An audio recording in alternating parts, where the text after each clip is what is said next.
1월 9일 월요일 황장수의 뉴스 브리핑 시작하겠습니다. 새해가 들어서 벌써 두 번째 주입니다.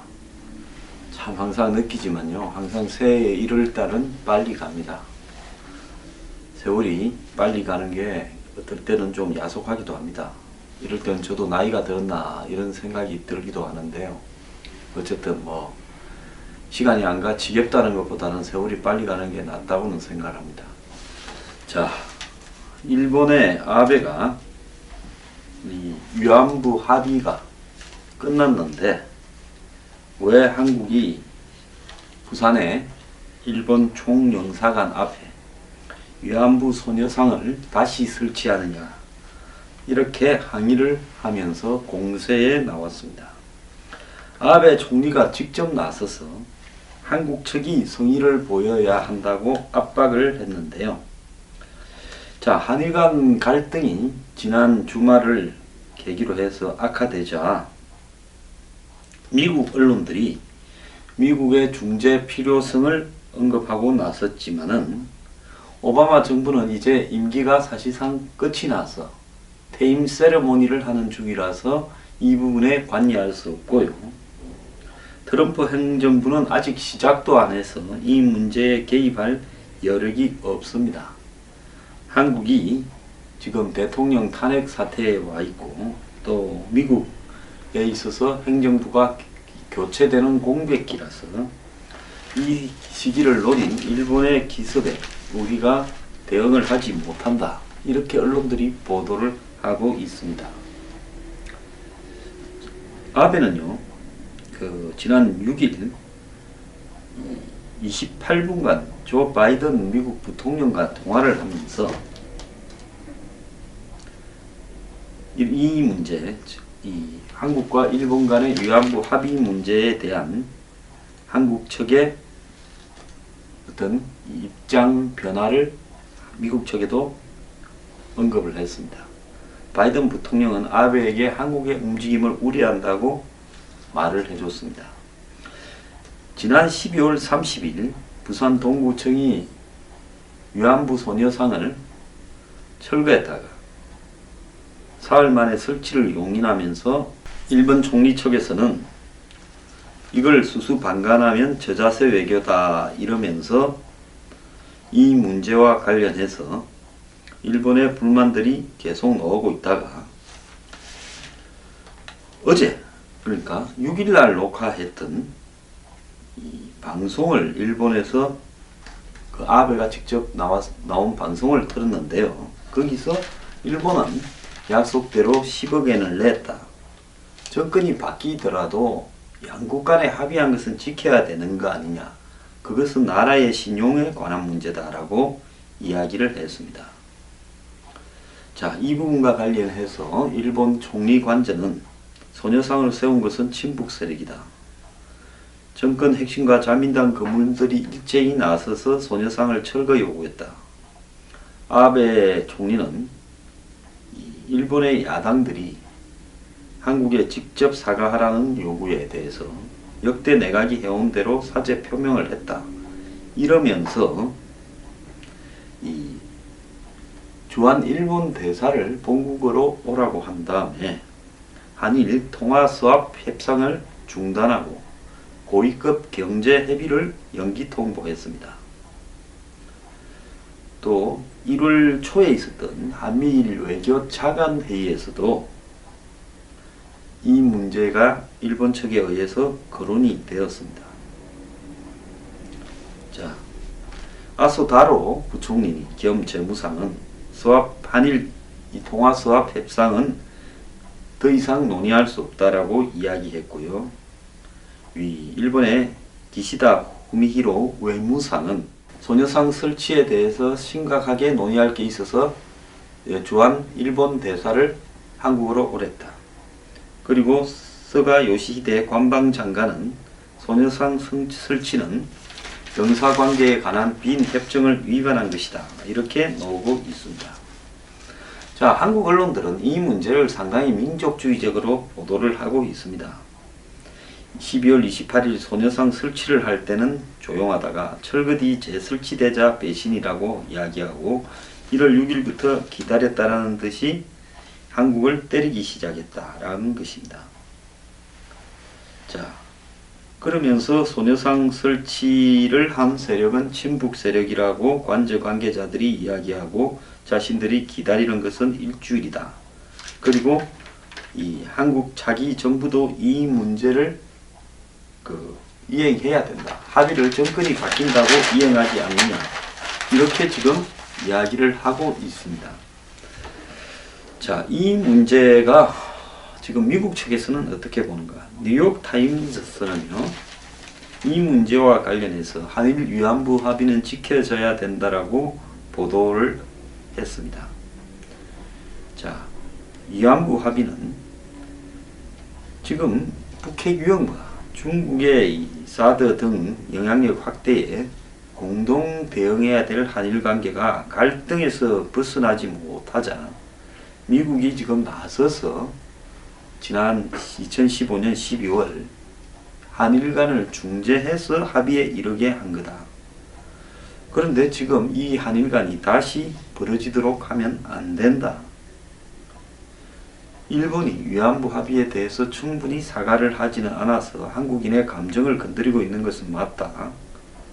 그런데 이번에 그 위안부 합의에 마지막이며 불가역적 합의라는 사실이 언급되어 있다. 이 합의에 이런 말이 언급되어 있다면 왜 이런 말을 넣고 합의를 했느냐 하는 문제는 나올 수 있지만은 이 합의는 지켜져야 한다.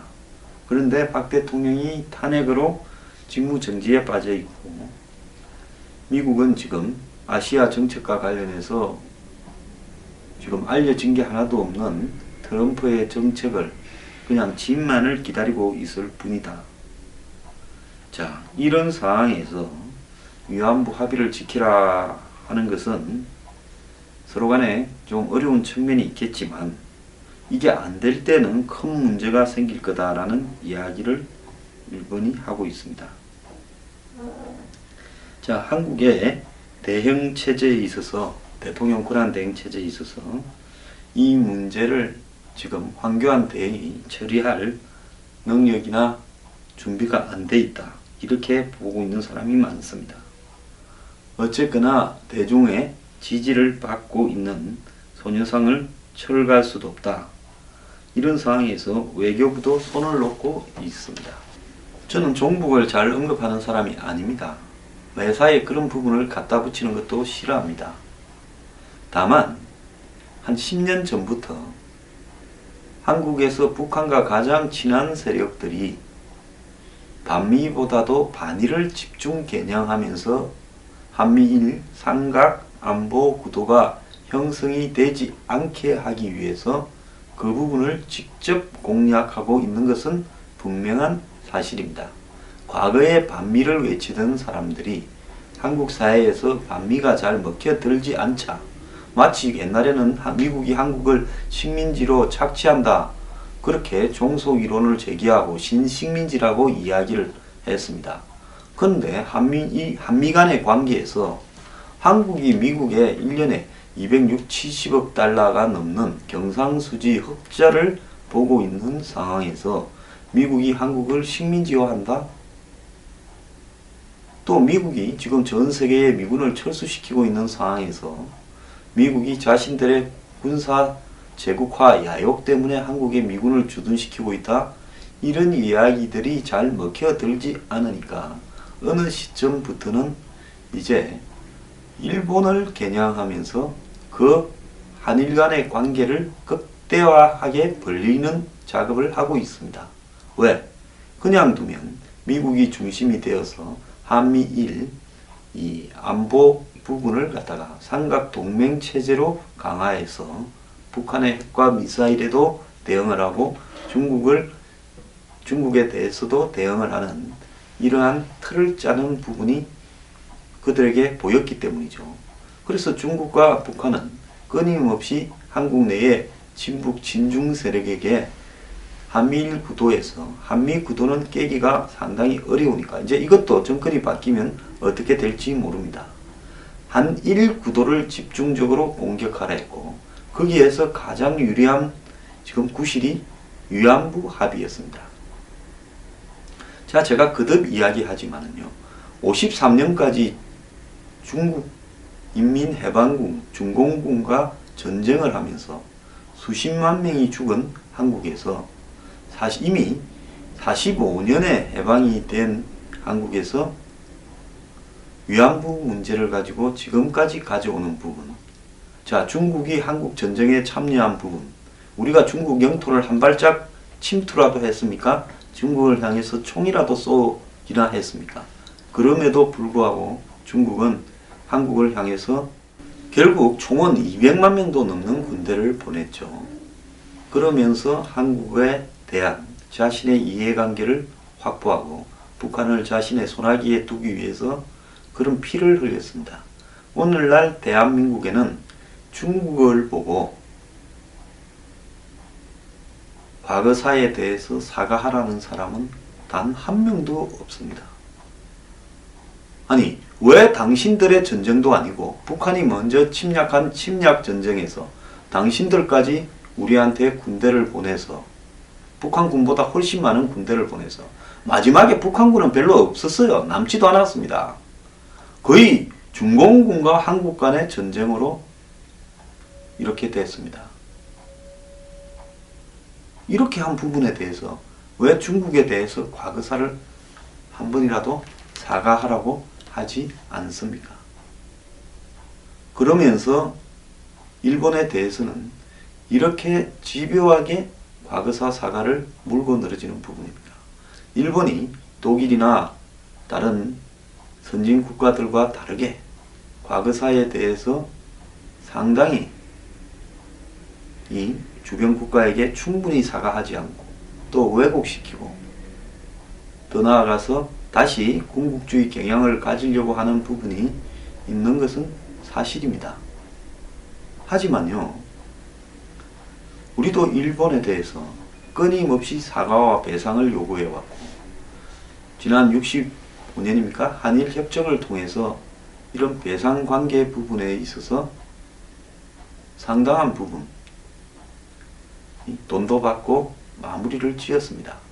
그때 왜 잘못 마무리 지었느냐고 하는 한국 측의 입장에 대해서 상당히 그 대학생들이나 이 한일협정 반대 데모가 있었고 위수령까지 내려지기도 했죠. 자, 그건 우리의 부분입니다. 내부의 부분입니다. 그 부분으로 고속도로도 닦고 일본에서 차관을 가져와서 더 나아가서 포철도 짓고 했죠.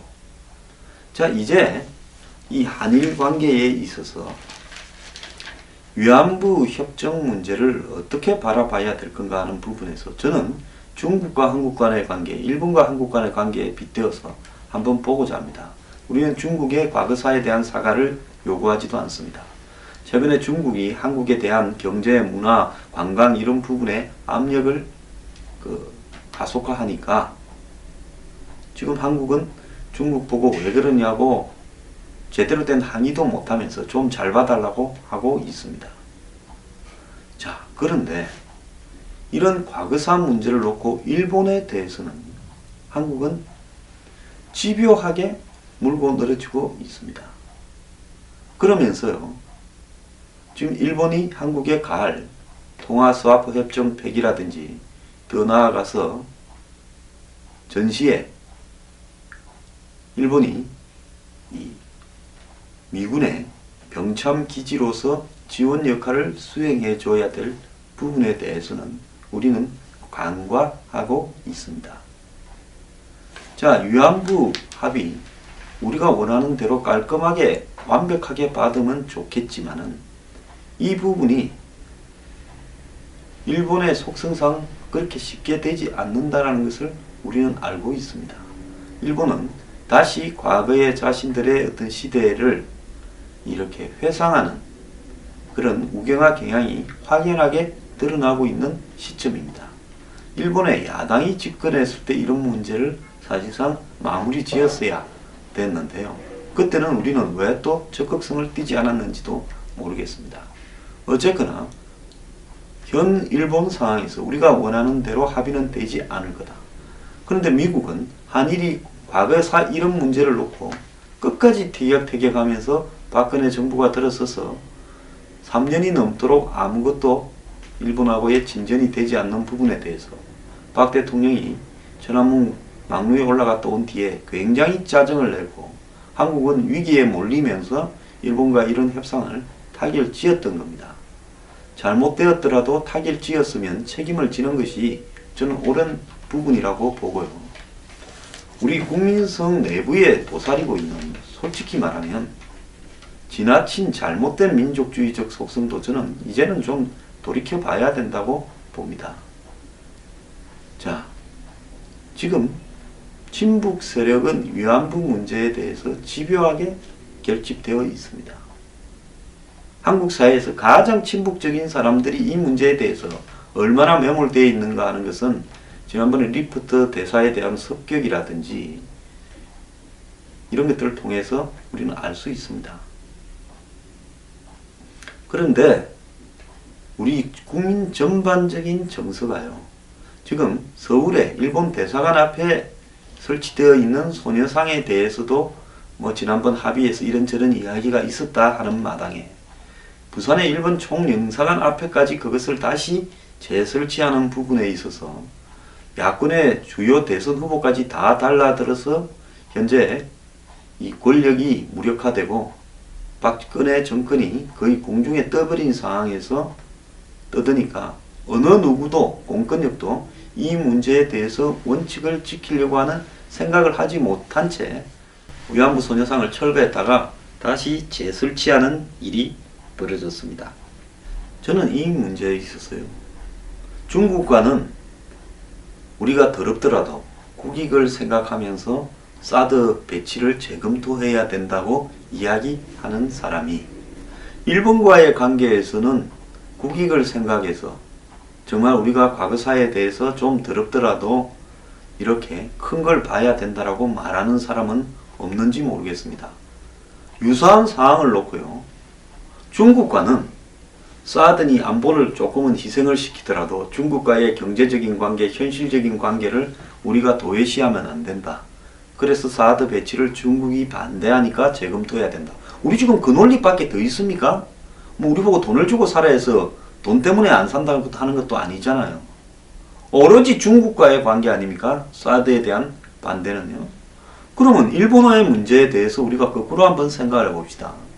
위안부 소녀상 부분에서 우리도 일본과에 있어서 경제적으로 긴밀하게 연루되어 있습니다. 한국에 수출하는 문제 상당한 부분이 기초 소재나 원재료나 이런 부분을 일본에서 가져와서 한국이 가공을 해서 수출을 합니다. 그리고 우리가 일본하고 통화수합 협정을 맺은 부분이 과거의 IMF나 금융위기에서 우리가 이 통화수합을 맺지 않고는 갑자기 한국의 이런 외환관리에 심각한 문제가 발생할 수 있다. 이렇게 해서 통화수합 협정을 맺고 있던 겁니다. 자, 그런데요, 그러면 일본 관광객이 최근에 급격하게 줄었다가 요즘 약간 회복이 되고 있습니다. 한일 과거사 문제가 핵심적인 부분이죠. 자, 일본과의 우리와의 어떤 경제적인 문제, 교류에 관한 문제 이런 부분도 제일 중요한 것은요, 저는 다른 것보다도 이 안보 동맹 문제에서 우리가 미국하고 동맹을 맺고 있는 한, 미국이 일본을 거점으로 해서 기지로 삼고 있는 한, 우리가 일본하고의 동맹을 흐트리면 그것은 우리가 미국과의 동맹 관계에서도 정말로 치명적인 손실이 올 수 있습니다. 실질적으로 전쟁이 났다라고 생각을 했을 때 우리가 일본하고의 관계를 엉망으로 만들고 미군의 효율적인 일본을 통한 군사 병참 지원을 받기가 거의 불가능합니다. 이런데도 불구하고 유사시에 일본군이 한국에 들어오면 되니 안 되니 하는 이야기를 아직도 국회에서 떠들고 있고요. 이 소녀상 가지고 이렇게 떠들고 있습니다. 중국과의 관계에 있어서는 자존심이니 무슨 안보니를 희생시키고 국익을 생각하자면서 왜 일본과의 관계에 있어서는 자존심이나 이런 거를 갖다가 조금 희생시키고 국익을 생각하자는 이야기를 하는 사람이 아무도 없느냐는 것입니다. 사실 제가 이런 문제 이야기하면 딱 욕먹기 좋은 소재인데요. 저는 왜 대한민국의 상식적인 국민들은 침묵을 하고 있는 겁니까? 해방된 지가 지금 얼만데 70년이 넘었는데 아직도 친일파 낙인을 두려워하는 겁니까? 그러면 왜 친중파라는 인간들은 그런 낙인을 자랑스럽게 생각을 하는 겁니까? 대한민국이 지금 정상인 나라라고 보십니까? 친중은 되고 친일은 죽일 놈입니까? 우리는 중국과 전쟁을 했습니다. 우리는 일본과 전쟁을 하지 않고 우리 스스로 나라를 넘겨주었습니다. 왜 이렇게 과거사를 제대로 바라볼 줄 모르는 겁니까?